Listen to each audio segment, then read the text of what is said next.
साथियों, पिछली वीडियो में मैंने आपको बताया था कि कैसे अंग्रेज़ों ने जसवंत राव होलकर के साथ संधि कर ली थी और उस समय अंग्रेज़ों का भारतीय गवर्नर जनरल सर जॉर्ज बारलो था।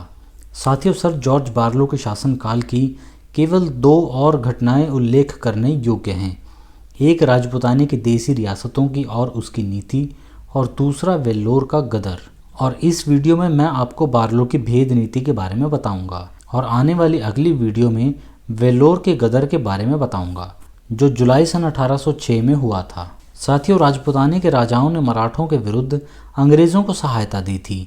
इस सहायता के बदले मार्क्वेस वेलेस्ली और जनरल लेक ने इन राजाओं के साथ संधियां करके उनसे वादा किया था कि यदि आप में से किसी पर कोई बाहर से हमला करेगा तो अंग्रेज़ आपकी सहायता करेंगे। किंतु सर जॉर्ज बारलो ने गवर्नर जनरल बनते ही इन संधियों को एक कलम में रद्द कर दिया और इसके विपरीत राजपूत राजाओं को एक दूसरे से तोड़ने और लड़ाने की पूरी कोशिशें की।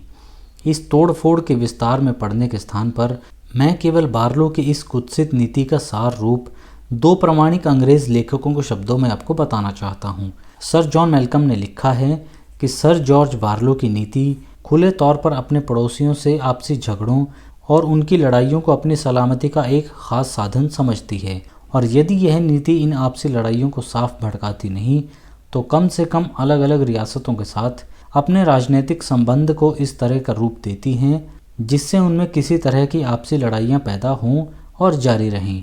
एक दूसरा अंग्रेज विद्वान लॉर्ड मेटकाफ का कहना है कि गवर्नर जनरल सर जॉर्ज बारलो ने अपने कुछ पत्रों में साफ साफ लिखा है कि देसी राजाओं के आपसी झगड़े बारलो को अपना बल बढ़ाने का एक विशेष साधन नज़र आते हैं, और यदि मैं गलती नहीं करता तो गवर्नर जनरल के कुछ तजवीज़ों का साफ परिणाम यह है और उनका लक्ष्य भी यह है कि उनके द्वारा इन रियासतों में आपसी झगड़े पैदा किए जाएं। साथियों, इन दो उद्धरणों के बाद इस मामले को अधिक विस्तार देना व्यर्थ है। इसी बात से आप अंदाज़ा लगा सकते हो कि जॉर्ज बारलो की नीति राजपूताने रियासतों के साथ क्या थी। साथियों, अगली वीडियो में मैं आपको वेल्लोर के गदर के बारे में बताऊंगा। आप जुड़े रहिए मेरे चैनल के साथ और चैनल को सब्सक्राइब और वीडियो को लाइक करना न भूलें। इस वीडियो में फ़िलहाल सिर्फ इतना ही। अगली वीडियो में आपसे फिर मुलाकात होगी। नमस्कार।